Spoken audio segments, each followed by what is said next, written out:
Bonsoir.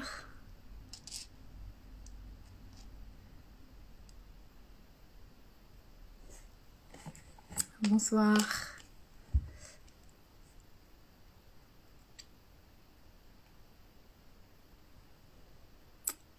Invitez du monde, n'hésitez pas.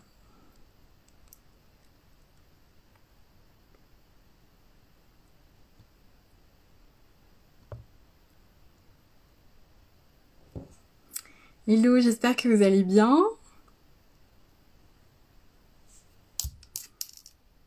Alors s'il y en a qui peuvent me dire si on m'entend bien, ce serait top. Salut Jonathan.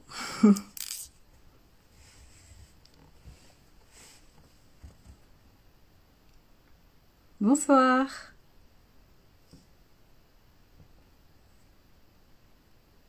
Super, merci Stéphanie. Ok, super.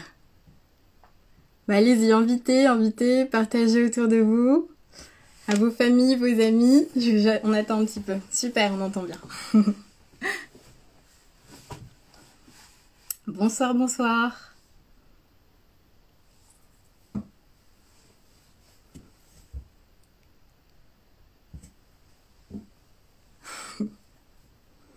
Bon, on n'est pas beaucoup encore, alors allez-y, continuez à partager.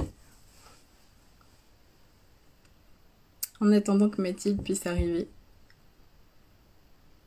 J'espère que vous avez passé une bonne journée. Dites-moi, faites des pouces si vous avez passé une bonne journée.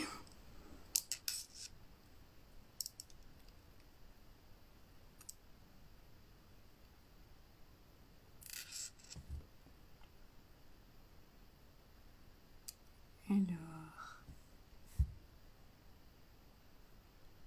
Super.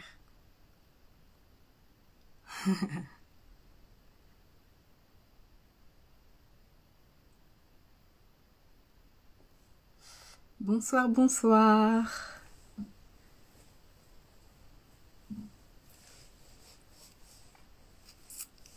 Super. Ah, cool. Je vois que Mathilde a fait une demande. Alors, continuez à partager. Je vais inviter Mathilde. Hop.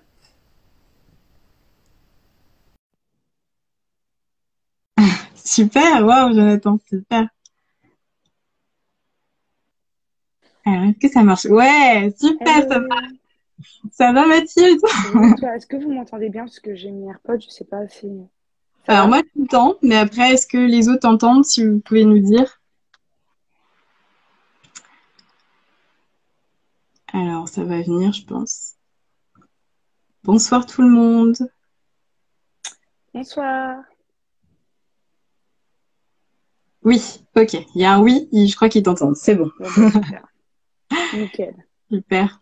On va attendre encore peut-être une petite minute, voire deux, puis je vais commencer. Il n'y a pas de souci. Super. Ok, on t'entend bien, donc tout va bien. Bon, Super, bah super. Bon, nickel. partagez. Partagez autour de vous. Allez-y, votre famille, vos amis, tout le monde. Bonsoir. Ah, Bah on là, entend encore, moins Mathilde. parce que sinon je les enlève. Parce que je sais pas. Beaucoup Donc c'est moins peut-être ou parce...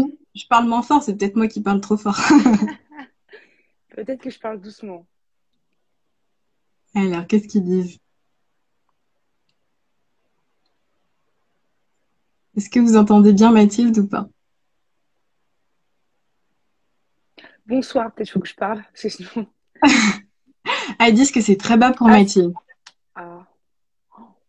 Moi, je vais Alors moi, enlever c'est mes bizarre, je écouteurs. t'entends super bien. Ouais. Bon, après, moi, dans mes écouteurs, je vous entends bien aussi.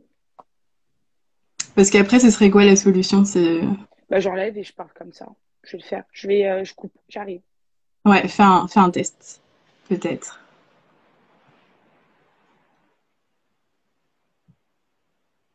Ah, d'accord, on entend un peu de loin. D'accord. Bon, bah, on va recommencer.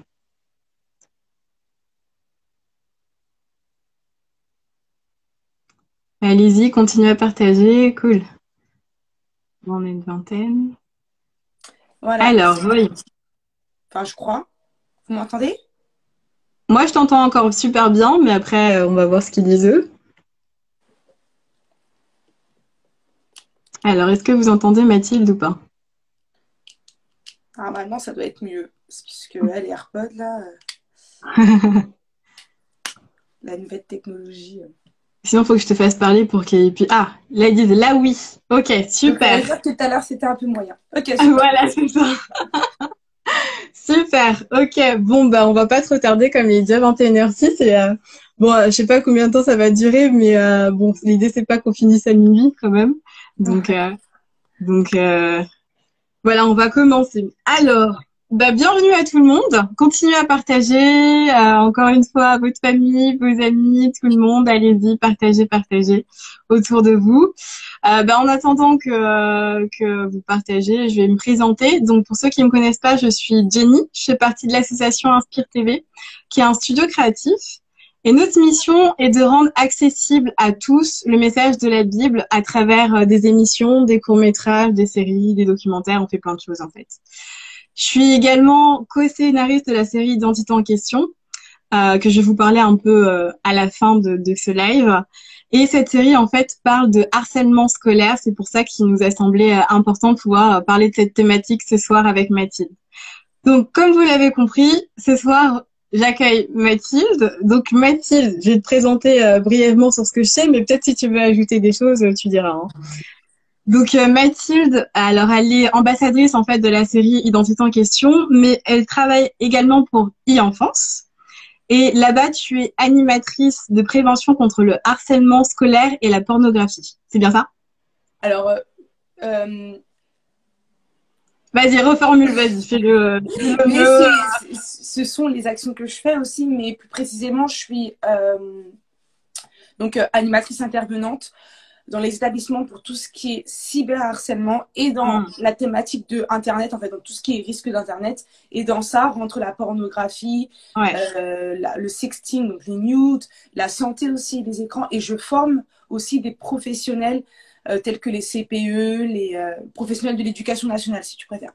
Voilà. d'accord, Et après, donc, d'accord. du coup, cyberharcèlement pallie avec harcèlement scolaire aussi, puisque c'est lié maintenant aujourd'hui, hein, en 2022, quand tu es cyberharcelé, c'est que tu es aussi harcelé, ou si tu es harcelé, C'est ça, tu es aussi victime de cyberharcèlement. Donc les deux, ça se exactement, c'est ça.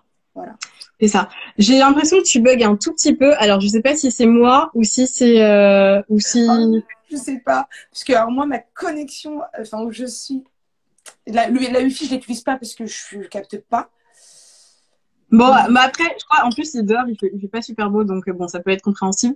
Mais ça se trouve, c'est moi. Hein. Franchement, ça se trouve, c'est vraiment moi. Mais est-ce que ça va au niveau de la connexion pour Mathilde ou pas pour vous? En tout cas, moi, je te vois très bien, ça bug pas. Ça... C'est super. Bah, en fait, c'est juste qu'il y a des légers petits bugs, mais sinon, on va Ok, avancer. Ok, bon, Elodie ça a va. dit que ça allait. Super, super. Ok, alors comment va se passer ce live? Alors, je vais poser plein de questions à Mathilde. Et l'idée, c'est que si également vous avez des questions, vous pouvez le mettre dans la question box, c'est là, juste en bas. Si éventuellement, c'est des questions que Mathilde, enfin, on va pas en discuter durant la soirée, on reprendra ces questions à la fin du live pour y répondre. Ça vous va?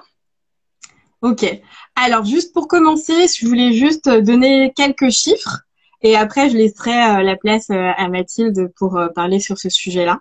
Donc, les chiffres que j'ai, c'est que 10% des élèves seraient victimes de harcèlement scolaire. Donc, comme quoi, c'est réellement un sujet qu'il faut parler. Et il y a une récente étude de l'IFOP qui explique que ces violences auraient lieu majoritairement au collège, donc 54%. Mais elles ont aussi lieu en primaire 23% et au lycée 13%. Voilà, donc ça touche vraiment beaucoup de jeunes. En fait, ça touche tous les établissements scolaires et qu'importe en fait le milieu social. Donc, on va aller plus en profondeur et je pense que la question que vous vous posez, c'est qu'est-ce que le harcèlement, qu'est-ce que le cyberharcèlement? Alors Mathilde, est-ce que tu peux nous en dire plus en fait pour comprendre exactement ce que ça veut dire ce terme-là? Alors du coup, je vais donner d'abord la définition du cyberharcèlement, D'accord. qui est, enfin, je vais donner la définition, celle qu'on donne, en tout cas celle qui est sur Internet, donc vous pourrez aller vérifier. Et c'est c'est selon la spécialiste. Alors, j'ai oublié le nom là tout de suite. Maintenant, j'ai plus le nom exact de celle qui est experte en harcèlement scolaire de base.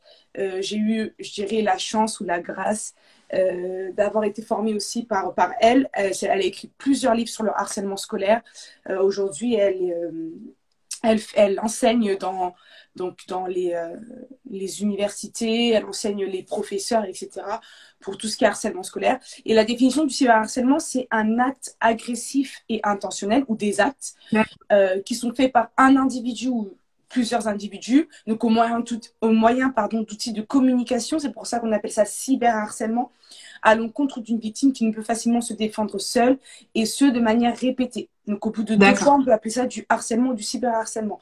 Donc le cyberharcèlement, c'est que sur Internet. Donc les supports, c'est les réseaux sociaux, ça peut être les jeux vidéo, les sites de rencontres, etc. Et après, le harcèlement scolaire, c'est donc plus difficilement... c'est plus difficile à prouver parce que c'est du physique, je dirais. Pas forcément de la violence. Enfin, quand je dis violence physique, c'est pas forcément des coups, ça peut être violence morale aussi. Donc les insultes répétées. En fait, c'est toujours c'est fait de manière répétée. Donc le harcèlement scolaire, c'est pareil, répété au bout de 2 fois. Ça peut être des petites tapes, par exemple, derrière la tête tous les jours. Ça peut être du racket. Ça peut être des insultes. Voilà, toutes ces choses-là. D'accord. D'accord. Et j'ai cette sensation vraiment qu'on en parle vraiment de plus en plus ces temps-ci. Par exemple, là, il y a quelques jours, même il y a 2 jours, il y a France Télévisions qui a lancé un mouvement collectif avec, c'est le hashtag M sans N. Ouais, c'est ça. Donc oui, bon, tu l'as vu, hein, j'imagine bien. On a travaillé Et je me suis dit, waouh, en fait, c'est vraiment le sujet de société qui se passe en ce moment. Et je me pose la question, en fait, pourquoi, enfin, je sais pas, peut-être, j'aimerais avoir ton avis, pourquoi on en parle de plus en plus aujourd'hui? Est-ce qu'il y a une raison précise? Parce que les jeunes, enfin la génération d'aujourd'hui est plus, je dirais, plus libre et arrive à mettre des mots sur ce qu'ils ressentent. Et ce qui fait que quand une personne est harcelée ou cyberharcelée, je prendrais toujours le cyberharcèlement parce qu'aujourd'hui, enfin 99% comme je disais, du harcèlement découle du cyberharcèlement. Ça commence souvent comme ça, très très souvent. En tout cas, ça bascule sur ça. Et ils ont cette liberté-là de parler sans rien, sans je dirais, se mettre à la place de l'autre. Et en fait, il n'y a pas d'empathie.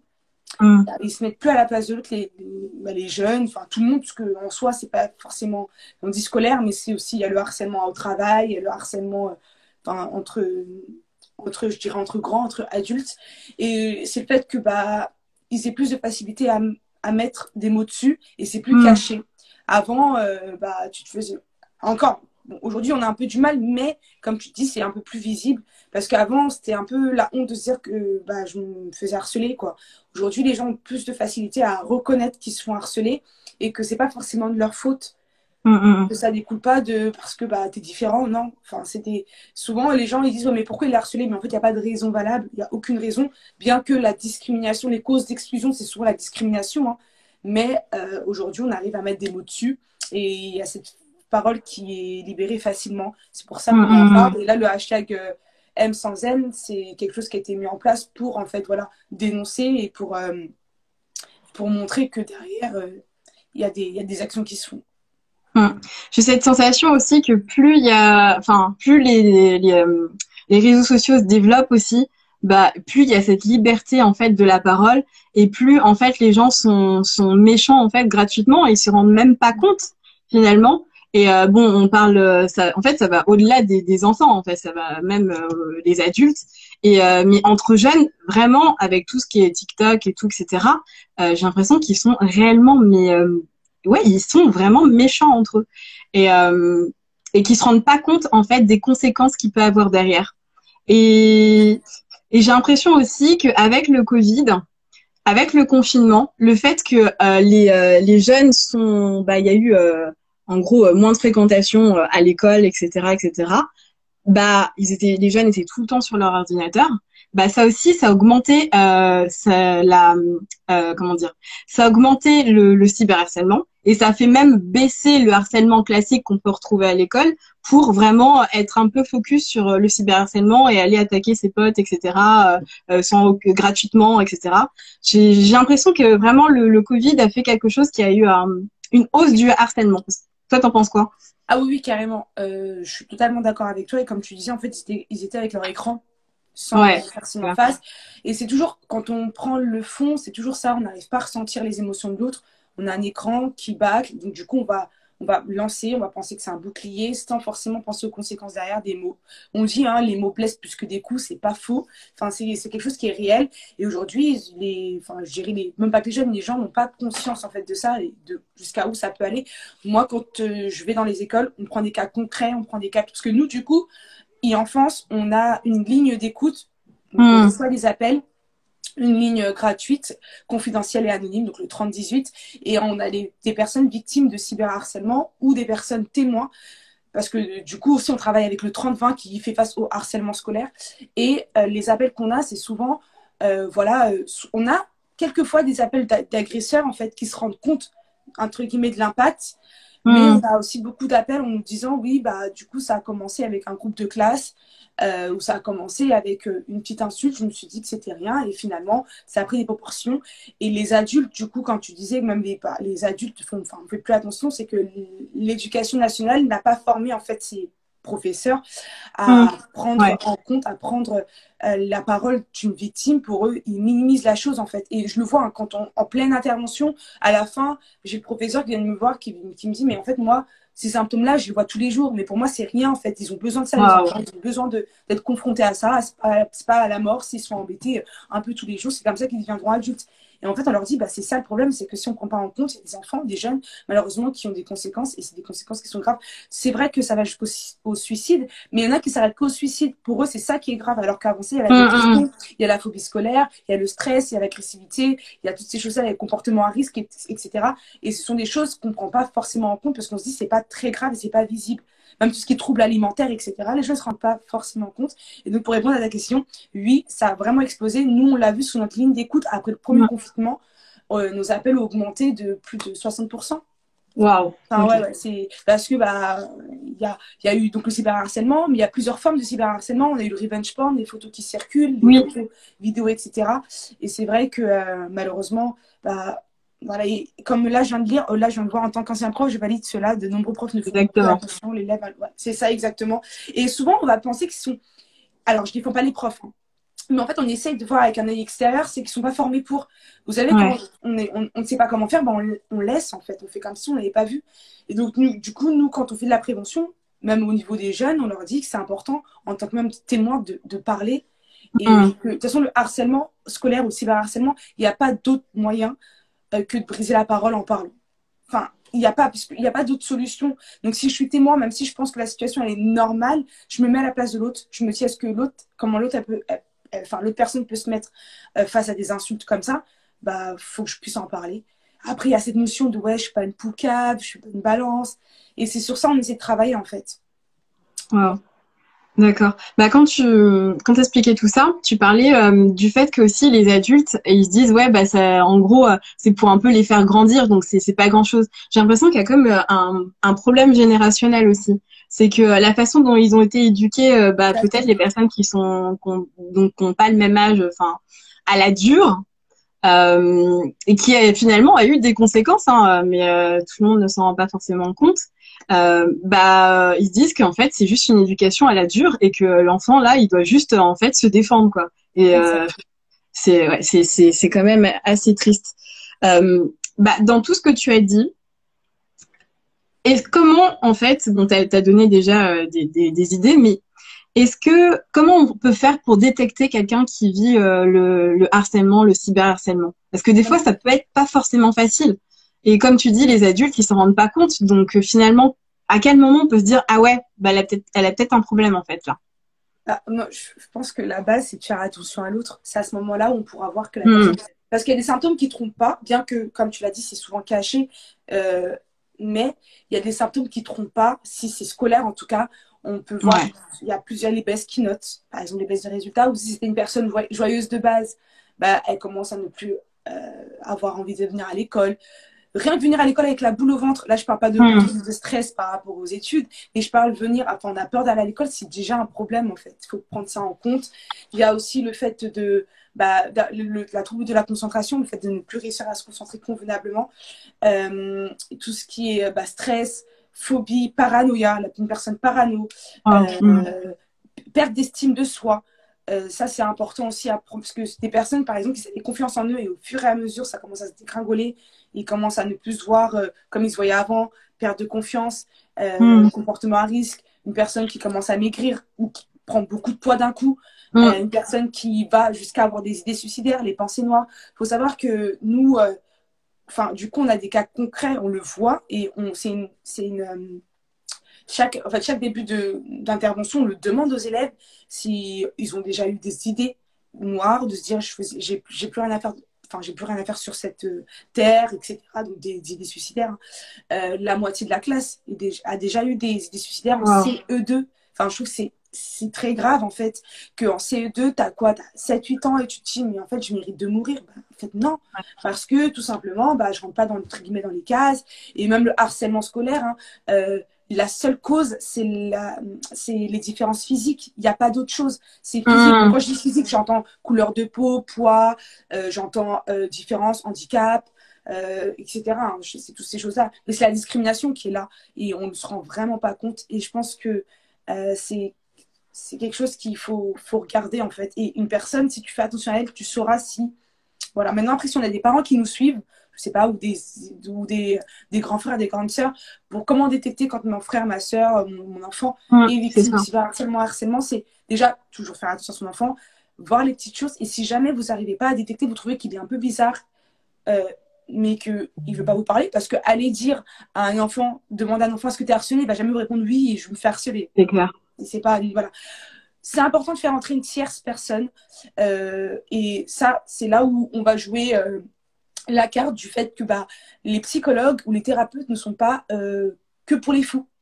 Moi, j'ai une maman en intervention qui nous a expliqué que elle a eu, donc du coup, elle avait sa fille qui avait, elle montrait rien, je dirais physiquement, mais il y a eu un acte, donc du coup, elle avait 9 ans, la petite, et en fait, un matin, elle s'est levée, elle allait voir sa mère, elle lui a dit, maman, j'ai fait pipi au lit.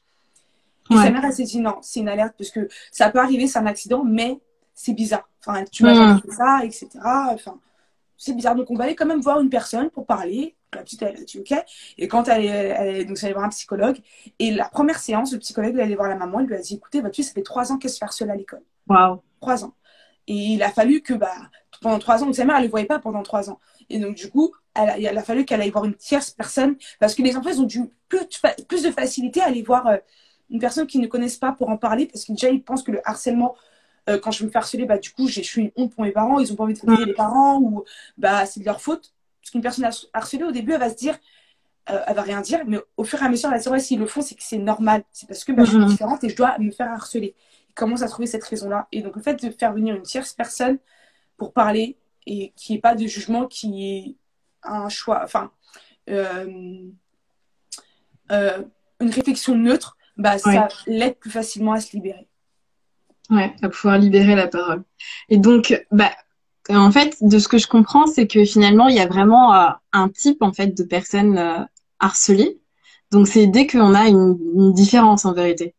En fait, c'est ça qui est trompeur. Mais quelle est la différence En fait, on est toujours différent de l'autre. C'est donc ça, finalement... il n'y a pas de profil type. Parce que souvent, ils disent c'est quoi le profil? Il n'y a pas, parce qu'on est tous différents, tous uniques. C'est ça. Et il faut s'accepter, en fait. C'est à le droit de ne pas aimer tout le monde. Et on le voit, quand nous, on va parler, par exemple... On parle de 5 sortes de discrimination. On parle de l'homophobie, on parle du racisme, on parle de l'antisémitisme, on parle du validisme et du sexisme. Et on le voit à chaque type de discrimination. Il y en a qui trouvent ça normal, en fait. Mais inconsciemment, et parce que il y a aussi les stéréotypes, les préjugés, les clichés qui s'accompagnent. Ouais. Si un enfant a toujours grandi avec le fait que... je prends des stéréotypes qui sont clichés, c'est pareil, mais voilà, des choses qu'on entend tout le temps. Par exemple, les Arabes sont des voleurs, c'est un truc qu'on entend. Je dirais que personne ne peut dire j'ai jamais entendu ça, c'est faux. On l'entend tout le temps, ou les Noirs sont des délinquants, ou les jeunes de cité sont des délinquants. On l'entend tout le temps. Et le fait d'entendre ça en étant petit, mine de rien, ça va rentrer. Et la prochaine fois que je vais voir une personne, bah, une arabe ou noir, ou un noir ou un arabe, bref, peu importe, la personne en tout cas, je vais me dire, ah bah moi dans ma tête, on m'a toujours dit ça, donc je vais réagir comme ça. Et c'est des stéréotypes qui sont ancrés, c'est la société, il y a la société, il y a les parents aussi, il y a l'éducation.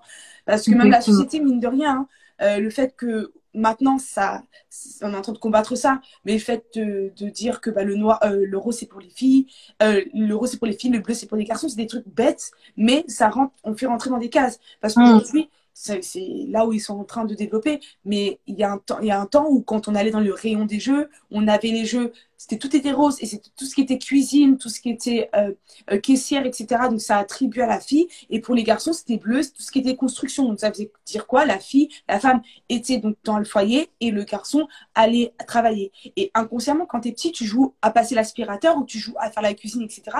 Tous les jours, bah, tu vas grandir, tu vas te dire que je dis pas que c'est pas normal, hein, mais que c'est mon rôle, c'est ma place. Donc, quand on te dit la place de la femme, c'est dans la cuisine, moi, je peux être étonnée que des femmes pensent que c'est ça. Parce que, bah, du coup, ils ont toujours eu cette réflexion-là. Et l'homme, bah, il construit, et bah, quand il grandit, bah oui, moi, je suis l'homme, et t'as rien à dire, c'est moi qui construis la maison. Et c'est comme ça que, aussi, les hommes, ils se mettent une pression. Donc, après, enfin, il y a plein de choses qui sont comme ça. Ouais, exactement. Et au final, est-ce qu'il y aurait un type de personne qui pourrait être un harceleur? Ou ça peut être tout le monde finalement? Tout le monde. Il n'y a pas de type harceleur, tout le monde. Il suffit. Alors, dans les chiffres, 60% des agresseurs, donc des harceleurs, ont été victimes. Donc, c'est un cercle vicieux en fait. Ah, ok, d'accord. Donc, ça veut qu'ils veulent se venger tout simplement. Ou ils sont pas bien, ils ont quelque chose, voilà, ils sont pas bien. Et donc, du coup, pour éviter qu'ils se refassent harceler, bah, eux, ils deviennent agresseurs. D'accord. Là, il y a la vengeance, il y a bah, je suis témoin, après je deviens agresseur, après enfin, je suis victime, je deviens agresseur parce que je veux me venger, etc. Et c'est un cercle vicieux. Ouais, c'est un cercle vicieux. Donc, l'harceleur peut devenir l'harcelé et l'harcelé harceleur. Waouh. Et après, témoin aussi. Enfin, par exemple, si moi je suis témoin, enfin, je suis victime et que du coup, j'ai un témoin qui est là, bah, si le témoin, il va se venger, donc prendre ma défense, moi je deviens témoin, mon témoin devient agresseur et mes agresseurs deviennent victimes. C'est vrai qu'il y a ce troisième personnage qui est le témoin, et puis on peut tous être témoins en fait à un moment de nos vies où en fait on constate et on ne fait rien. Exactement. Et en France, pardon, excuse-moi, t'as dit quoi? Vas-y. Et là on devient témoin, c'est juste, je conclue. Exactement. Non mais en France en tout cas, ça, le fait d'être témoin de harcèlement scolaire ou de cyberharcèlement, c'est considéré comme du non-assistance à une personne en danger. Et ça, ils ont du mal avec ça, les jeunes, tout le monde en fait, parce qu'on va se dire, par exemple, derrière un téléphone, tu as juste à éteindre ton téléphone et passer à autre chose. Bah non, ça reste quand même une agression. Une personne qui se fait agresser derrière son téléphone, c'est comme si elle se faisait agresser dans la rue, c'est pareil, il faut pouvoir intervenir. D'accord. Alors, t'en as un peu parlé, mais voilà, si je suis un jeune, je me suis fait harceler, quelles sont mes solutions aujourd'hui, en fait? Qu'est-ce que je peux faire? Plutôt que bah déjà, t'as dit, bah, il faut en parler, déjà. Mais est-ce que on peut bah déjà en parler à qui? Donc tu as dit parents, peut-être un psychologue, etc.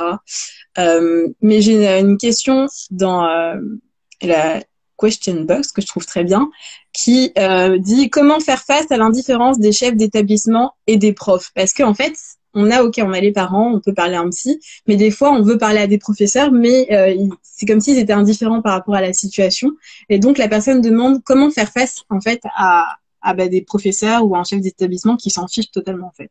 Alors du coup, si il y a eu, après ça dépend du type de harcèlement, parce que par exemple si c'est du harcèlement scolaire, c'est plus difficilement prouvable, donc en espérant qu'il y ait des témoins, mais du coup si je suis parent, là je parle en tant qu'adulte, parce qu'enfant, je t'avoue que là du coup ça serait compliqué si l'établissement ne fait rien, mais je pense que dans tout, parce qu'en fait quand on parle d'adultes de confiance, c'est pas forcément directement le directeur, ça peut être le CPE, ça peut être les surveillants, l'infirmière. Normalement, il y a les infirmières dans les écoles, il y a des psychologues des fois. Du coup, ça, ces personnes-là, personnel de l'école, donc soit les parents, ou soit du coup, quand on est quand on est parent, on peut faire face donc directement à l'académie. On monte plus haut. D'accord. Et pour le harcèlement scolaire, je sais que donc sur nous au harcèlement.education.gouv.fr, on a des référents académiques par rapport au harcèlement. Et ces personnes-là, quand ils contactent, ils sont obligés de réagir parce que l'établissement n'a pas le droit de faire face à l'indifférence. Après, il y a la plainte, porter plainte.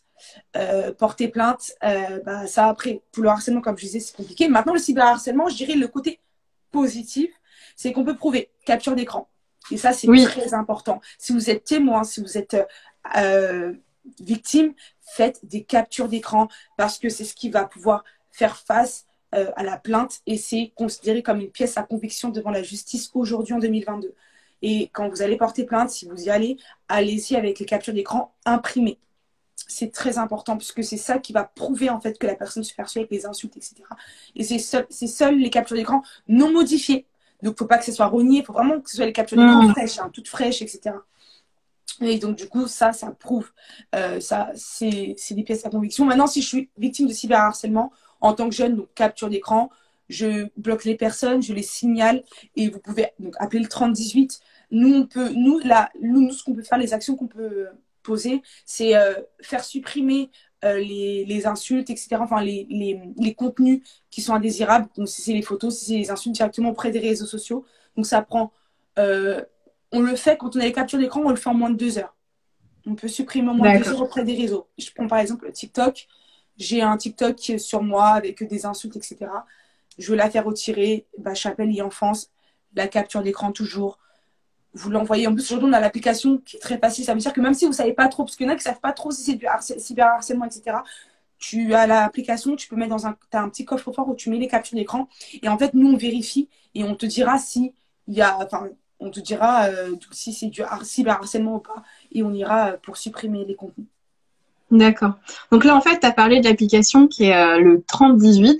Ouais. Donc ça, j'ai vu, c'était au début février que ça a été lancé. Même il y a eu Brigitte Macron qui est venue pour le lancement en fait de cette application qui est le 3018. Où on peut signaler si on a un ami qui est en train de se faire harceler, ou si nous-mêmes on se fait harceler, on peut utiliser cette application. Et je voudrais savoir un petit peu quelles sont les actions que vous faites, dont on a un petit peu parlé quand même, mais quelles sont les actions un peu plus en détail que tu fais toi avec l'association e-enfance. Alors donc moi j'interviens auprès des élèves. Donc moi quand je suis arrivée à l'association, on faisait des interventions à partir du CE2 jusqu'en terminale. D'accord. Et aujourd'hui, on commence dès le CP. Ça commence dès le CP. Donc, on fait ça. Donc, du CP en terminale. Les primaires, c'est des modules d'1 heure où on intervient donc, de façon ludique, je dirais. Et c'est toujours intéressant parce que on leur donne des notions tout en s'amusant. Après, les collégiens et les lycéens, c'est des modules de 2 heures, une intervention de 2 heures. On a plusieurs chapitres.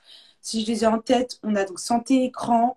On a tout ce qui est e-réputation. Parce que ça, on n'en parle pas, de la e-réputation, donc la réputation qu'on a sur Internet. D'accord. Donc tout ce qu'on va poster avec les pseudos, etc. Parce qu'il y en a plein qui postent tout et n'importe quoi, mais ils ne savent pas que ça reste sur Internet et que demain, si je vais chercher un emploi, on peut me le ressortir. On parle donc du cyberharcèlement, des relations amoureuses, mauvaises rencontres, donc en ligne. On va parler de revenge porn, de la pédophilie sur Internet. On parle de l'hypersexualisation et des challenges, parce que les challenges, c'est des jeunes, avec les challenges dangereux. Et on parle de tout ce qui est escroquerie aussi. Et voilà. Donc, c'est un peu les chapitres qu'on parle. Au lycée, c'est différent. Là, on parle d'addiction. Donc, dans les profondeurs, je dirais comment créer on parle plus de dépendance que d'addiction, du coup. Alors, plusieurs types d'addiction. On va parler donc... pour le collège, on parle de la pornographie. J'ai oublié. En primaire aussi, mais d'une autre façon. On aborde ça d'une autre façon. Et au lycée, on parle donc de l'addiction, plusieurs types d'addictions comme l'addiction des réseaux sociaux, l'addiction sexuelle en ligne, l'addiction de la passion amoureuse en ligne, parce qu'il y en a qui sont addicts à ça, un site de rencontres, etc. Et on l'a vu avec l'arnaqueur de Tinder, un peu comment ça se passe, et l'addiction aux jeux vidéo. Et après, on parle de tout ce qui est donc harcèlement, cyberharcèlement. On va un peu plus loin, on va tout ce qui est agression sexuelle, enfin harcèlement sexuel du coup, avec le consentement sexuel. Le revenge porn. On va parler aussi de tout ce qui est e-réputation, des rumeurs. Et voilà. D'accord. Des fake news. Ah oui, aussi. On parle de fake news, oui. Des fake news, de tout ce qui est théorie du complot, parce que sur Internet, bien évidemment, on peut faire passer. D'accord. En fait, vous touchez vraiment à beaucoup de sujets. Oui. Et là, c'est que les élèves. Et après, on fait. Donc, moi, je fais des formations professionnelles avec donc du coup des éducateurs, des CPE, des profs. Mais ça, c'est le D'accord. vouloir de tout le monde. Malheureusement, tout le monde ne le fait pas. On forme aussi les policiers, les gendarmes à prendre des plaintes, Hmm.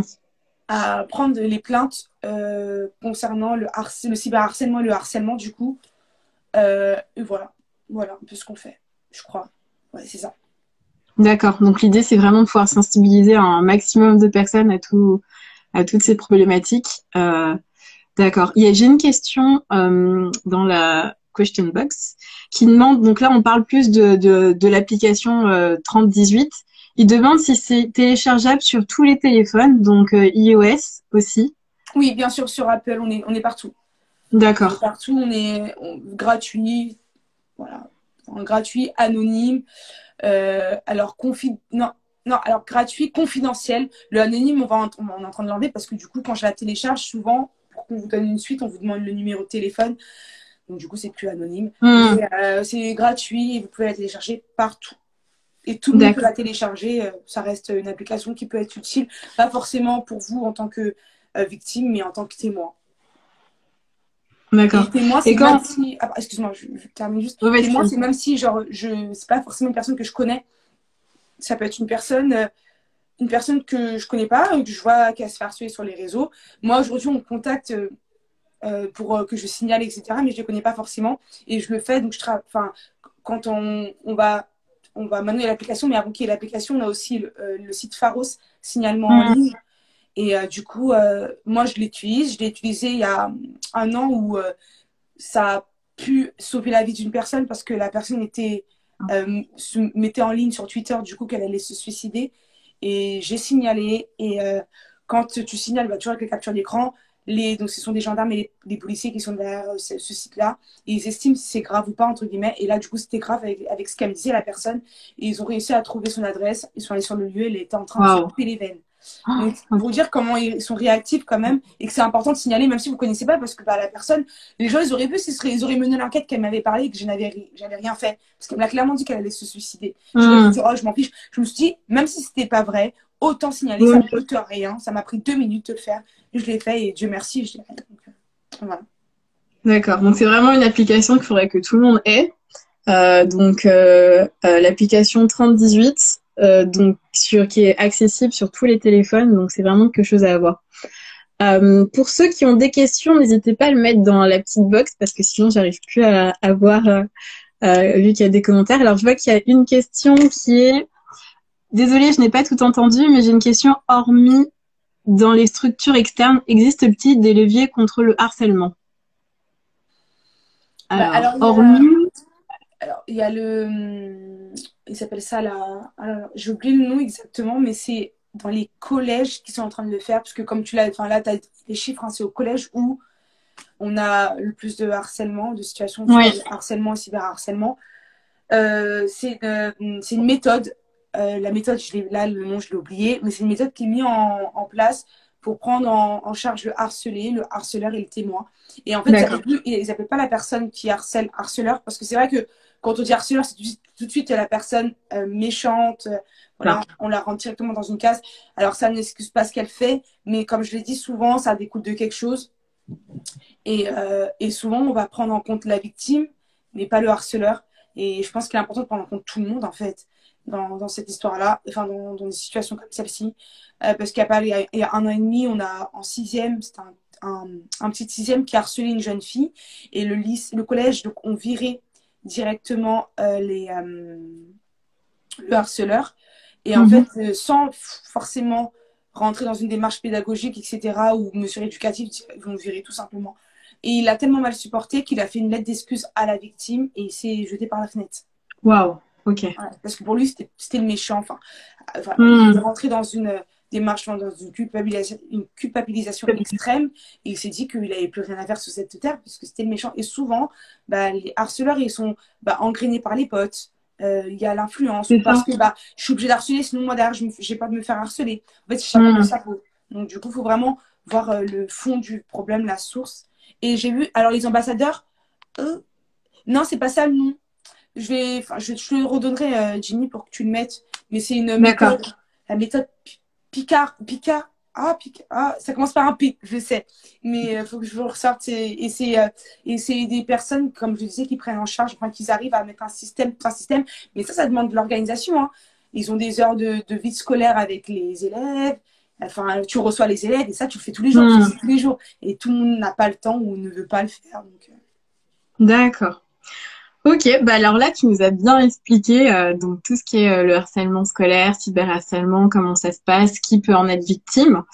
Donc j'espère que vous avez bien tout compris et ceux qui ont pu se reconnaître dans tout ce que tu as dit savent maintenant qu'il faut absolument, déjà il y a une application qui existe, donc le 3018, et qu'il faut en parler absolument, que ça soit à un proche, un parent ou même à ses copains, enfin bref, peu importe, pour après pouvoir voilà, que quelqu'un puisse débloquer la situation, peut-être aller voir un psychologue, etc. Mathilde, je crois que c'est un sujet qui te touche particulièrement, le harcèlement, parce que tu as vécu aussi le harcèlement, toi. Donc, est-ce que tu pourrais un peu nous raconter qu'est-ce qui s'est passé dans ta vie pour que tu en arrives à faire ce métier-là aujourd'hui? Alors, moi, en étant plus jeune, donc c'était primaire, ça a commencé. Comme on le disait tout à l'heure, il n'y a pas de... méthode qui vient de Finlande. C'est ça? Non, de Finlande. Alors, c'est qui... Ouais, c'est qui... Enfin, c'est ça le nom de l'étude, enfin, je dirais la base. Mais ils ont changé ici. C'est pas Kiva, en fait. Ils ont changé, mais ça termine par A. Mais oui, ça vient de Finlande et ils ont vu ça en Finlande et c'est sur ça qu'ils se sont basés pour la refaire, la méthode. Super. Alors moi, ça a débuté en primaire. Du coup, par rapport aux différences physiques, parce que ça se voit peut-être pas, mais je suis grande. Je suis très grande. Je fais 1m78, quoi. Mais je pense qu'en étant au collège, voilà, en primaire, j'étais déjà très grande, plus grande que les autres, très mince aussi. Et ça a commencé avec des petites insultes tous les jours, des petites remarques bêtes et méchantes. Mais que je considérais pas, enfin vraiment en fait, je me suis dit c'est normal du coup. Ça a commencé comme ça en primaire et ça s'est estompé vraiment au collège où là du coup j'avais des personnes qui venaient me voir, qui m'insultaient, j'avais des mots, enfin j'avais des mots. On m'appelait planche à pain, frites, coton-tige. J'avais des personnes, je me suis même retrouvée au collège avec des personnes avec une pancarte avec mon nom dessus et mes surnoms qui m'étaient à côté. C'est pas vrai. Du coup, ce qui fait que je suis tombée dans l'anorexie. Alors, c'est bizarre hein, parce que c'est pour ça qu'on réagit différemment parce qu'il y en a qui peut-être se seraient goinfrés. Moi, non. Du coup, j'avais fait un blocage avec la nourriture, totalement. Et j'ai encore plus maigri du coup. Et c'est là où, quand je suis allée pour le médecin, il m'a dit que je faisais une crise d'anorexie, que si je reprenais pas des kilos, j'allais me faire hospitaliser parce que ça a commencé à être très grave. Ah oui. Je me souviens, j'ai envoyé bon là ça va maintenant, on voyait mes os, enfin j'étais très très très mince. Et jusqu'aujourd'hui, par contre, j'ai des séquelles, j'ai encore du mal avec la nourriture, hein, parce que ça a vraiment été un blocage. Donc, c'est des TCA, troubles de comportement alimentaire. Je me suis retrouvée à prendre pendant 2-3 ans des compléments alimentaires. Aujourd'hui, j'ai du mal avec ça parce que la texture, j'arrive pas. Mais en fait, ce sont des choses qui m'ont suivi jusqu'aujourd'hui. Et en fait, moi, ce qui m'a aidé, c'est que je suis rentrée dans le mannequinat. Et en fait, de là, je me suis dit, en montrant mon corps, en l'utilisant de façon attractive, je dirais, ça pourrait montrer aux autres que c'est cool d'être mince, en fait. C'est cool d'être mince. C'est pour ça qu'il y a des termes, moi, que je peux pas. Par exemple, gros ou maigre, c'est des choses que non. Enfin, non, il y a des mots pour ça. Il y a, tu peux être, voilà, il y a des termes, en tout cas. Les termes comme les abus de langage comme ça, pour moi c'est des abus de langage, ça blesse la personne parce que moi c'est des choses qui me faire concrètement blesser. Après au collège ça a terminé avec des groupes, du coup le cyberharcèlement, mais ça on n'appelait pas ça du cyberharcèlement avant, donc des groupes sur moi qui ont été faits. Après là j'épargne, mais ça a commencé je crois 5e, 4e et jusqu'au lycée. Waouh, donc 5e, 4e, t'avais quel âge? T'avais 12, 13 ans? Ouais, c'est ça. Jusqu'au lycée. Donc, c'était les mêmes personnes au lycée ou c'était des nouvelles ou c'est... Des nouvelles. En fait, le truc, c'est que quand tu es déjà harcelé, les personnes qui ont l'habitude d'harceler les gens ils vont savoir que tu as des faiblesses, entre guillemets, Mm. il y a des failles, et donc du coup, ils vont se baser sur ça pour te harceler. C'est pour ça que la solution, c'est pas forcément de changer d'école, parce que il y en a qui pensent qu'en changeant d'école, ça change forcément. Non, on l'a vu avec la petite Chloé, je sais pas si vous avez tous entendu parler de la petite Chloé. C'est Chloé, ça s'appelle Anna Chloé, la petite qui s'est fait harceler à l'école aussi, Oui, oui, oui. scolaire, voilà. Mais elle a changé, malgré qu'elle ait changé d'école, ils ont là, il y Ça a a des jours, continué. ça continue. On a la petite aussi, Evaël, qui avait 11 ans, qui se faisait harceler à l'école, Mm. elle a changé de collège, elle se faisait aussi harceler, donc jusqu'à qu'elle soit partie au suicide, du coup. Et c'est pas forcément parce qu'on change d'école que ça va s'arrêter, c'est en fait en parlant, en dénonçant, entre guillemets, les personnes. Parce que s'ils changent d'école, les agresseurs vont quand même continuer, vont s'en prendre à d'autres personnes. Il suffit que tu aies une différence, C'est il suffit ça. que tu parles pas. Alors, il y en a qui vont dire oui, mais c'est souvent l'éducation, il faut que tu aies une grande bouche et tout, etc. Bah, pas forcément. Parce que quand t'as 40 personnes qui sont sur toi, à un moment donné, tu peux pas Mm. faire grand-chose, en fait. Tu peux avoir une grande bouche et à ce moment-là, bah, ne rien faire. Ou tu peux aussi avoir des coups de mou, en fait. Bah, aujourd'hui, je parle pas, donc ils vont penser qu'ils peuvent s'amuser avec moi et donc, du coup, continuer. Enfin, voilà, donc du coup, moi, ça a perduré comme ça. Et c'est seulement en grandissant où j'ai commencé à mettre des mots sur ce que j'avais. Et j'ai vu une psychologue aussi, hein. C'est pour D'accord. ça que Donc c'est toi, important. ça a été la psychologue en fait qui t'a permis de pouvoir t'en sortir. Ouais, mais en fait, mettre des mots sur ce que je ressentais et mettre des mots sur ce qui se passait, en fait. Ouais, D'accord. la psychologie, oui, m'a beaucoup aidé. C'est pour ça que c'est important de dire que c'est pas que pour les fous. Ouais, c'est ça, c'est vrai.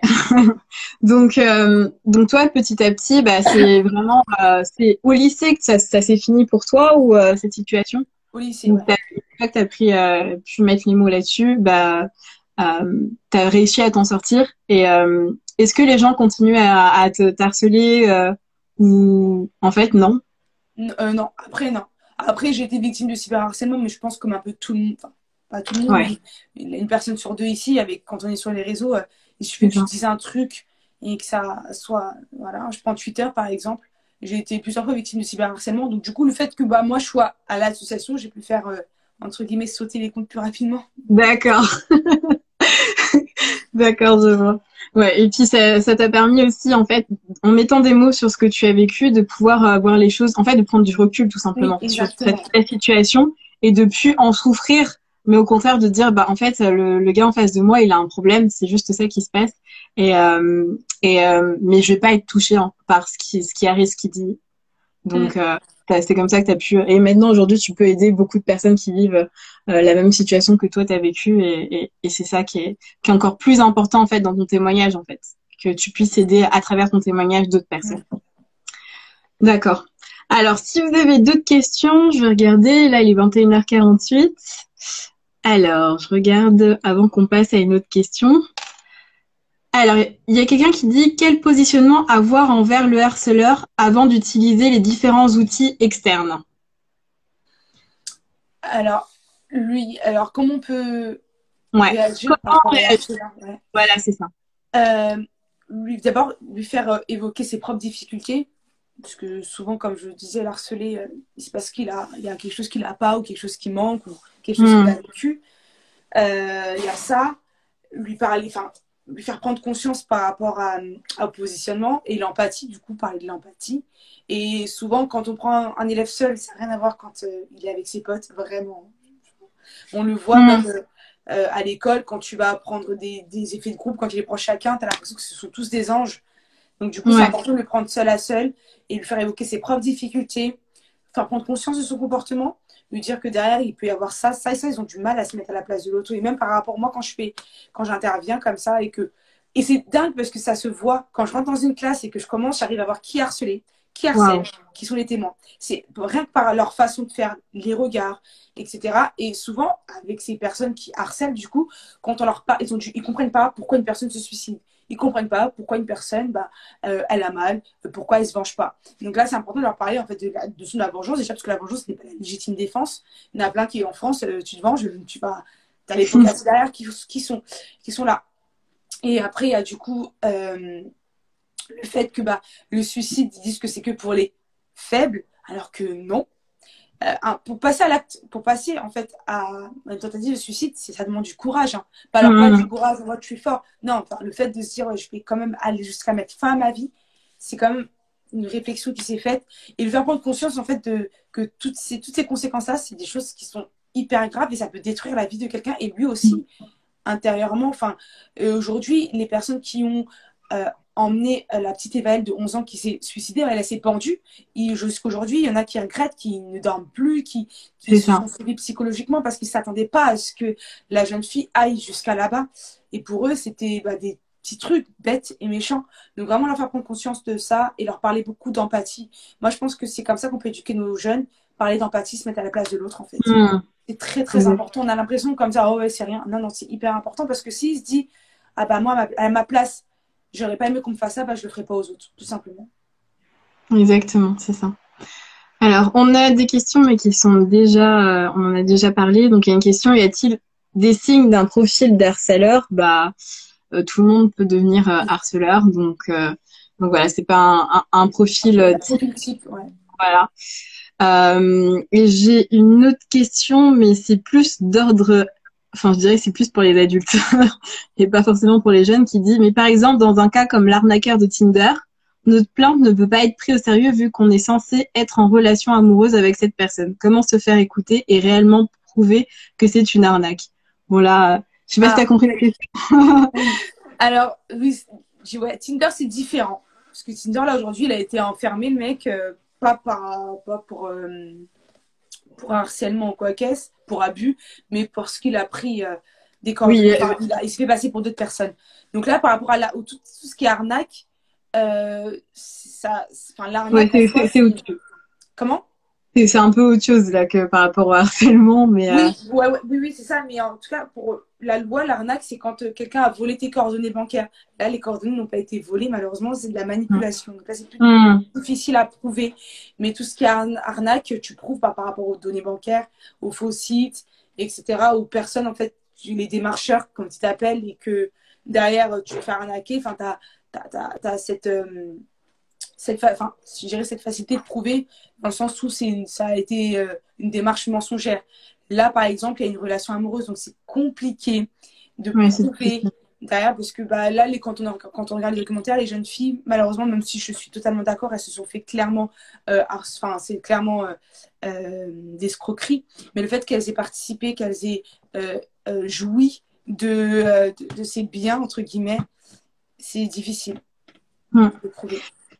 Si on revient juste au harcèlement scolaire, je me posais la question si, en fait, une fois qu'on a porté plainte, par exemple, contre un harceleur, mais c'est un jeune, donc un mineur, quelles sont les conséquences en fait qu'il peut avoir par la suite? Ça Alors, peut aller plus loin ou je sais pas, oui, au niveau de la loi 2014 qui a été créée contre le harcèlement et le cyberharcèlement, donc les deux. Donc tout ce qui est harcèlement enfin tout ce qui est harcèlement tout court, scolaire par exemple, ça peut encourir jusqu'à 1 an de prison et 15 000 euros d'amende. Après, d'accord. le cyberharcèlement, c'est 2 ans de prison et 30 000 euros d'amende. Et si c'est du harcèlement sur un mineur de moins de 15 ans, plus du cyberharcèlement, ça peut encourir jusqu'à 3 ans de prison plus 45 000 euros d'amende. Donc il y a la loi qui tranche. En France, Hmm. on peut aller en prison à partir de 14 ans.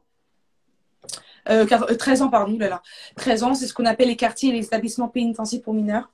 D'accord. Après, s'il n'y a pas ça, parce que c'est des peines maximales, bien entendu, et c'est sans compter les dommages et intérêts.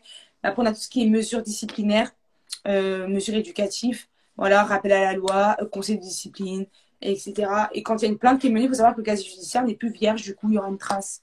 Nous, c'est ce qu'on Hmm. fait aux jeunes, puisque même si ça ne part pas jusqu'à 15 000 euros d'amende, frère, tu auras ça dans ton casier. Et pour pas mal de métiers, on va te demander des extraits de casier judiciaire. Et s'il y a ça comme trace, tu peux ne pas trouver de travail. Donc, Ouais, ça c'est chaud.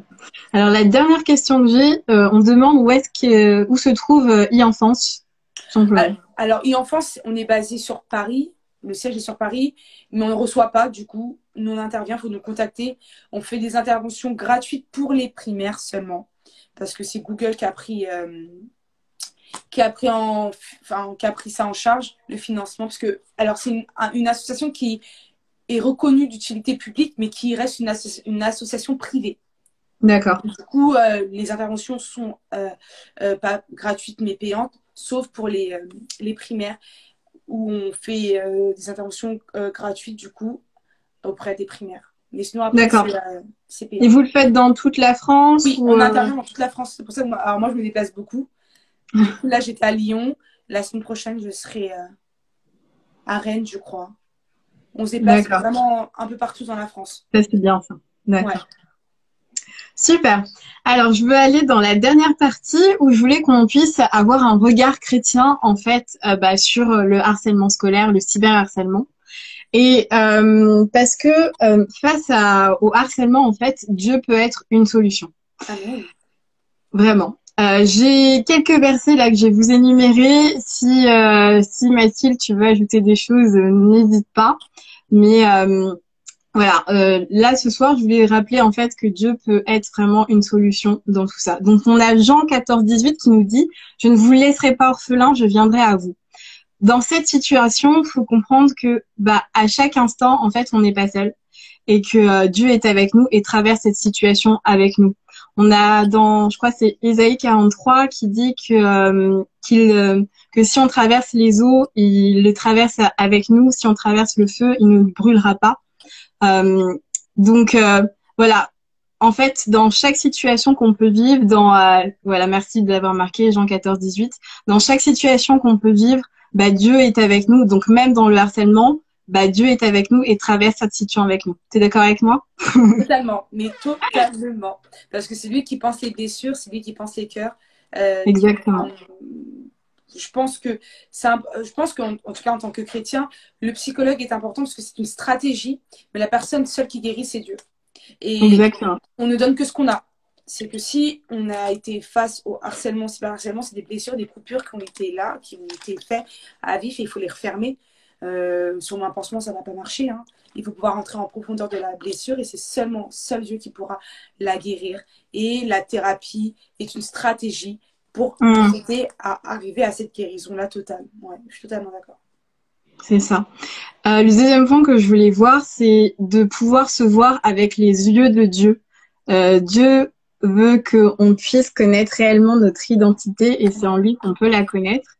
Et en ayant donc cette intimité avec lui, ce qui va nous permettre en fait d'être pas focus sur ce que les gens peuvent dire de nous ou ce qu'on peut voir, ce que les gens peuvent dire de nous sur les réseaux sociaux, mais réellement voir comment Dieu nous voit. T'es d'accord avec moi là-dessus? Totalement.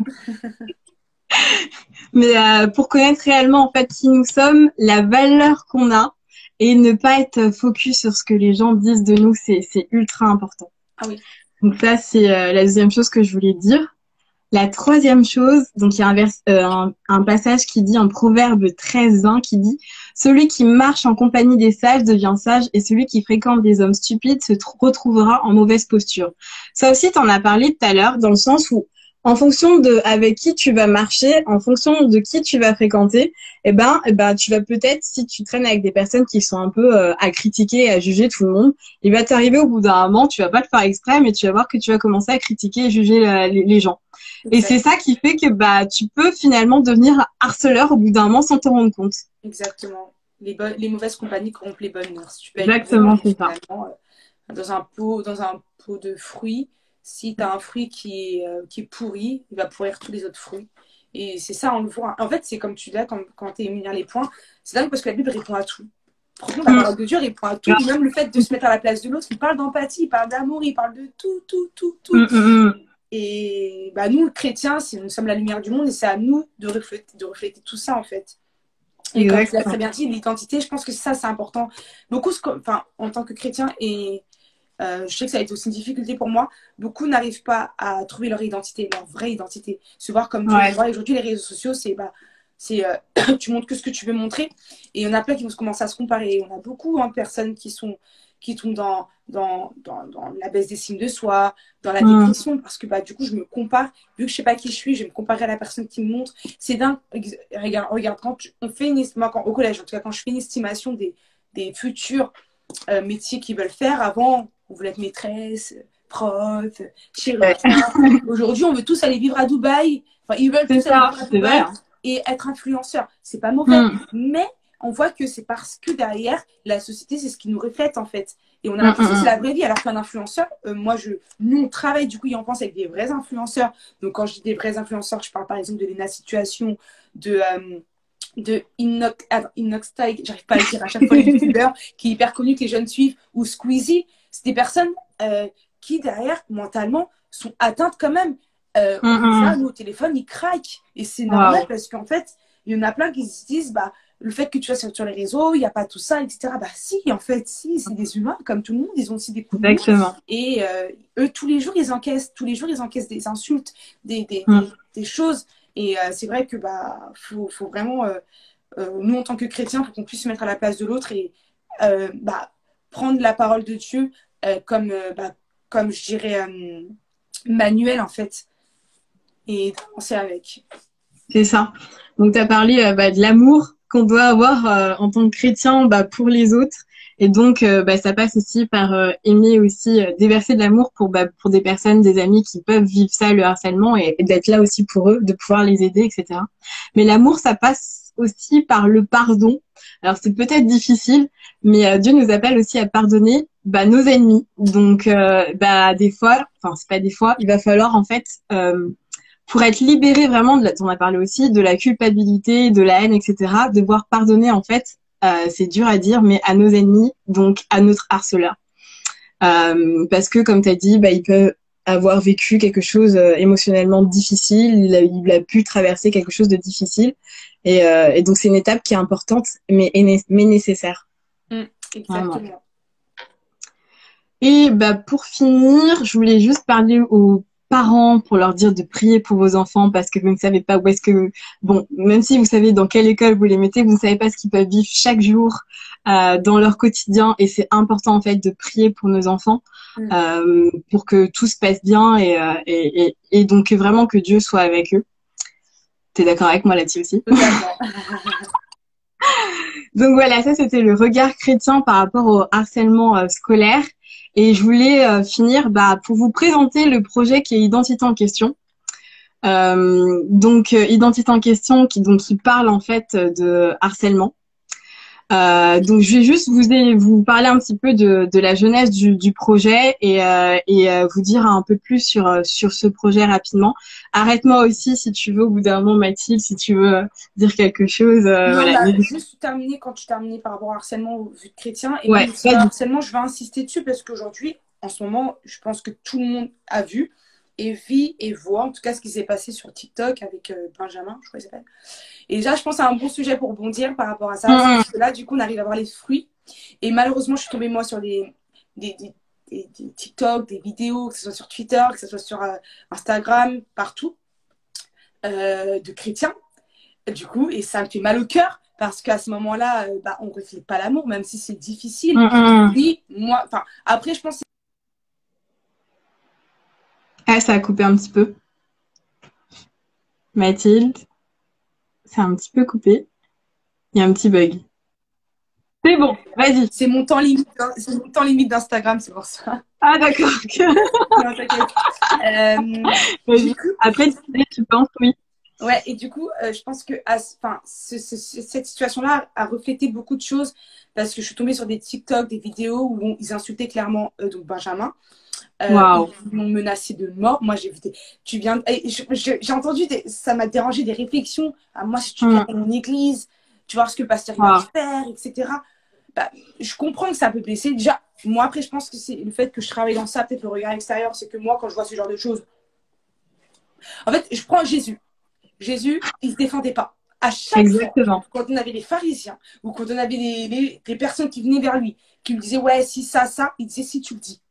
Mais il savait pourquoi il était là, en fait. Il s'est jamais justifié. Il n'a pas demandé à ce que nous, on soit ses justiciers. Il a dit qu'on soit témoins de lui. Témoins, pas justiciers. Il n'y a que lui seul qui juge. Et le fait déjà de dire, ouais, tu mérites la mort, tu mérites ci, ça, on juge les personnes. Je sais pas alors, je ne dis pas que ce qu'il a fait, c'est normal. Pas du tout. Mais en France, le blasphème est autorisé. Donc, rien que dans un pays où le blasphème est autorisé, qu'est-ce que vous voulez qu'on dise? On n'a rien à dire. On ne peut pas parler de ça. Enfin, on ne peut pas. Et je sais que c'était... moi, la vidéo, je l'ai vite fait swiper. Oui, danser en twerker, etc. Mais il a fait ça pour le buzz. Tout le monde l'a su. Et vu qu'on sait pourquoi il a fait ça, à part prier pour lui, répondre par la haine, je comprends. Enfin, pourtant, on a le hashtag la haine sans haine qu'on a passé. Et quelques jours après, on a eu ça. Aujourd'hui, le type, il a porté plainte contre les personnes qui ont fait ce genre de choses. Et au niveau de la justice, ce sera eux qui vont avoir les pots cassés s'il y a une suite. Les choses, ouais, il ne fallait pas qu'il fasse ça, parce qu'en France, la loi dit qu'il a le droit de blasphémer. Il n'a pas insulté une personne en soi, il a insulté la religion. Et ça, il a le droit. Je sais pas si vous avez entendu parler de l'affaire Mila. Je ne défends absolument rien, mais quand on regarde son affaire, aujourd'hui, les personnes qui ont parlé ont été poursuivies. Pourtant, enfin voilà. Donc je pense que là, répondre, en tout cas en tant que chrétien, par la haine, du coup, c'est pas la bonne solution. Ça montre pas les bons fruits, en fait. Ça montre pas l'amour. Enfin, je vois pas dire à une personne, tu vas aller en enfer et tu vas mourir, ou je te vois dans la rue, je t'éclate. Ils ont carrément divulgué ces informations personnelles. Je vois pas ce qui, je vois pas où, franchement, je vois pas. Ouais, c'est pas le but. Enfin, ouais. Et en tant que chrétien, on doit faire la différence en fait. Et ça, là, et pour le voir avec un regard spirituel, comme la sœur Kadia disait, c'est vraiment c'est vrai parce que et en fait on voit que ces personnes qui ont réagi à la chose, surtout que cette histoire-là, tout le monde a réagi, beaucoup de personnalités, pas forcément chrétiennes, ont réagi. Il y en a qui ont réagi de façon très sage. Et ça, sur ça, ok, pas de souci. Oui, le fait qu'il ait blessé quand même une communauté, enfin, qu'il ait blessé les chrétiens, c'est important de le dire. Hein, ça ne veut pas dire qu'il ne faut pas le dire. Mais il y a une manière de faire les choses. Faut pas minimiser non plus. Oui, voilà, c'est ça. Faut pas minimiser, mais il y a une manière de faire les choses. Exactement. Sur les TikTok très responsables, de personnes qui sont assez influentes, très sages, voilà, tranquilles. Et il y en a d'autres pas, malheureusement. Et des chrétiens, et du coup, ça fait mal au cœur. Mais voilà, donc, pour le cyberharcèlement, c'est important voilà, de faire attention à toutes ces choses-là, toutes les polémiques qu'on peut voir, tous les scandales. Important de faire attention. D'accord. Donc, soyons amour. Absolument, soyons amour et partageons l'amour. Voilà, faut le vivre vraiment, même si on n'est pas d'accord avec l'autre. Mais soyons amour, répondons avec de l'amour, vraiment. Donc d'accord, je vais enchaîner avec ce projet qui est aussi de l'amour, qui est Identité en question, juste pour vous faire un peu la jeunesse du projet. En fait, en juillet, donc ça revient depuis juillet 2020, en collaboration donc avec le Grain de Blé France et la Compagnie des Actes, en fait, on a réalisé un court-métrage avec Inspire TV de 5 minutes. Donc ce court-métrage, c'est Identité en question que vous pouvez retrouver dès à présent sur YouTube, qui a pour but de sensibiliser les jeunes, notre génération, à tout ce qu'ils peuvent rencontrer à l'école. Donc, c'est-à-dire les thématiques qu'on a parlé ce soir, donc c'est-à-dire le harcèlement, que ça soit moral, mais aussi sexuel, la violence et l'addiction à la pornographie. Voilà, donc c'est de ça que parle ce court-métrage de 5 minutes, avec les perspectives des valeurs chrétiennes. Et 1 an après, en fait, on a créé tout un pack autour de cette vidéo. Donc, il y a 6 vidéos qui entourent cette petite vidéo court-métrage, avec un dossier pédagogique pour, en fait, accompagner des groupes de discussion. Et depuis, on va dans des écoles, on va dans des organismes, etc., avec cette vidéo qui est Identité en question, pour, en fait, créer des discussions avec ces jeunes sur ces thématiques-là.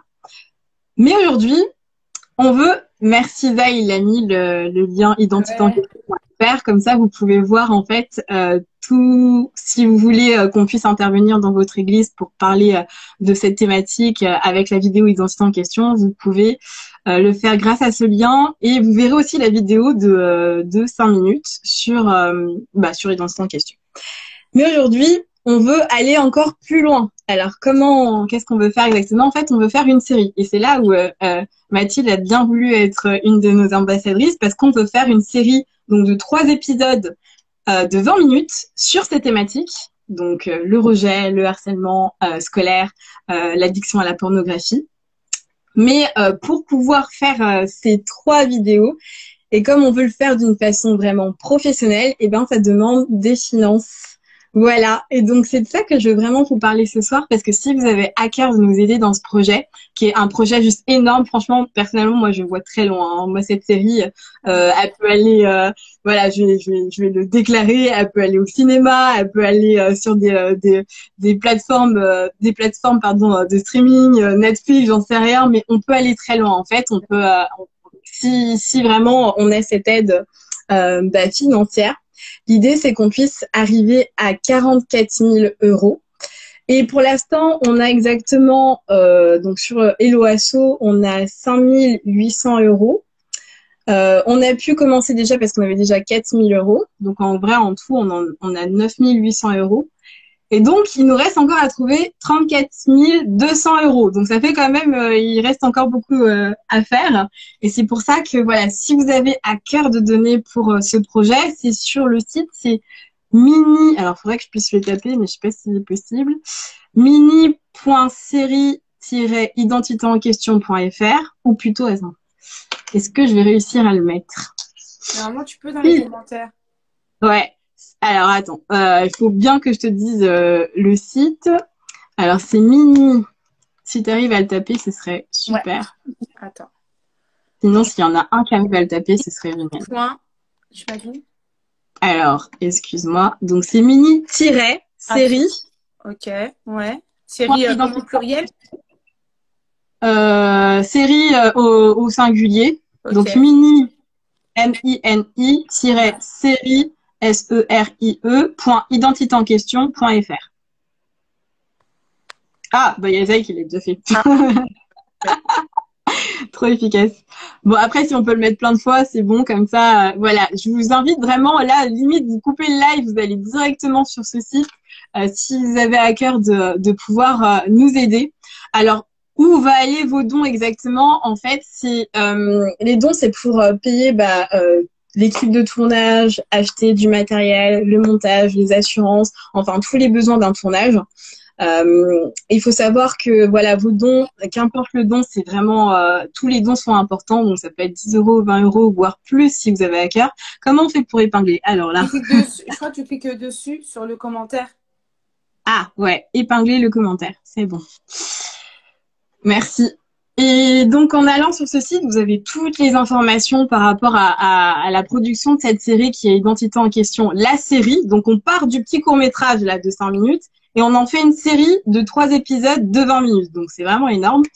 Et donc, vraiment, vos dons, qu'importe vraiment le moins de petits dons et sera déductible des impôts. Sachez que c'est pas pour nous, on fait pas une série juste pour faire une série, mais c'est réellement pour notre jeunesse, pour que on puisse être une solution différente dans tout ce qu'ils peuvent vivre au niveau du harcèlement scolaire, au niveau de l'addiction à la pornographie, etc. Pour que ça puisse impacter vraiment un maximum de jeunes. Donc, si vous avez à cœur, allez vite sur ce site. Tous vos dons sont importants en fait pour faire avancer ce projet. Merci à toi Mathilde parce que tu as bien voulu être ambassadeur de ce projet. Je vais juste rebondir sur ce que tu dis. C'est important de pouvoir contribuer à ce type de projet puisqu'on n'en a pas beaucoup déjà de 1 et de 2, ça peut être une solution.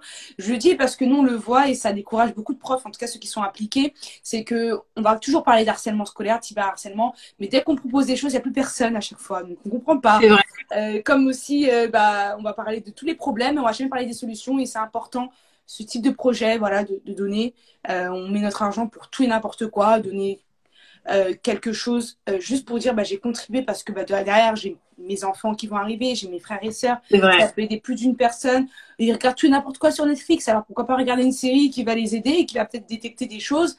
Là on n'a pas trop parlé de l'addiction à la pornographie, quelque chose aussi qui est très très répandu chez les jeunes et ça détruit clairement des vies, vraiment, c'est dingue. Mais on se rend pas compte, Internet aujourd'hui on a accès à tout et n'importe quoi, et une fois que l'enfant a le téléphone dans la main, ça peut être une arme pour le détruire aussi. Donc c'est important de contribuer en tout cas à ce genre de projet. Je suis contente moi d'être ambassadrice de ce beau projet, cette série qui va sortir et qui va faire, je pense, du bien à beaucoup de personnes, parce que c'est souvent en regardant des séries, vu que c'est que par là, c'est un moyen par lequel on peut passer pour toucher les jeunes. Souvent, il y en a qui regardent des séries et qui sont touchés, qui reconnaissent les situations. Il y a une série comme ça d'une personne, je sais plus si c'est en anglais, je sais plus c'est quoi le nom exactement, j'avais regardé une mini-série comme ça qui était sur Netflix, avec cette série-là, beaucoup se sont identifiés à ça. Et il y a aussi 13 raisons. Je sais pas le dire en anglais, 13 Reasons Why. Voilà. Ça aussi, qui a été une série qui a beaucoup été de jeunes, parce qu'il y en a beaucoup qui se sont reconnus. Donc, c'est pour ça qu'en France, du coup, on a cette possibilité-là de mettre en place un projet comme celui-ci. C'est bien d'y contribuer. Voilà. Et en plus, c'est une série chrétienne. On est très souvent, en tant que chrétien, on se dit pourquoi il n'y a pas assez de films chrétiens, etc. Là, c'est le moyen de faire en sorte qu'on puisse avoir plus de séries, de films chrétiens. Et c'est que en soutenant en fait des projets comme cela que c'est possible.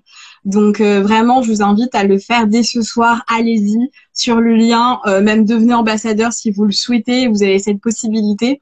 Mais poussons en fait vraiment les projets chrétiens pour que voilà que. Imaginez, moi, j'aimerais trop, moi, voir à la télé, bon, même si ça commence de plus en plus, mais il faut que ça continue, qu'on puisse voir de plus en plus de films chrétiens à la télé. C'est génial. Franchement, c'est vraiment génial. Et on peut que y arriver ensemble et toucher notre génération, ces jeunes, pour qu'ils puissent s'en sortir, en fait, dans ce qu'ils vivent au travers à l'école, etc. Exactement. Voilà. Moi, j'ai fini pour ce soir. Est-ce que tu veux dire une dernière chose? Non, c'était bon. Merci en tout cas pour l'invitation. Bon, ouais, vraiment merci Mathilde, c'était top. Je regarde si on a d'autres questions, mais je crois qu'on a fait le tour. Ouais, on a fait le tour.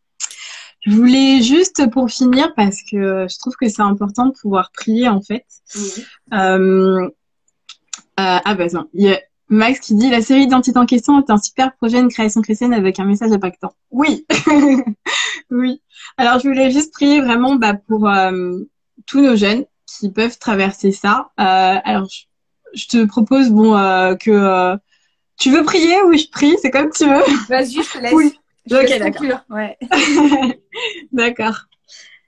Seigneur, je voulais te remercier encore pour cette soirée, tout ce qu'on a pu vivre, tout ce qu'on a pu évoquer comme sujet, tout ce qu'on a pu répondre comme question. Père, je te prie vraiment pour tous ces jeunes qui peuvent vivre cette situation où ils peuvent être harcelés.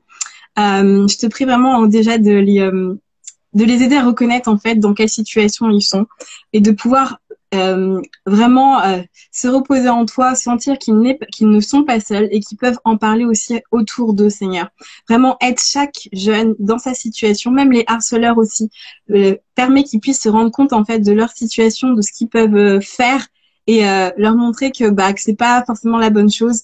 Mais vraiment, merci encore pour ce soir, merci pour toutes les solutions que tu as données. Je te prie encore pour les parents aussi qui se retrouvent avec des jeunes dans cette situation, que tu les aides à trouver les bonnes stratégies, les bonnes réponses, les bonnes solutions pour leurs enfants.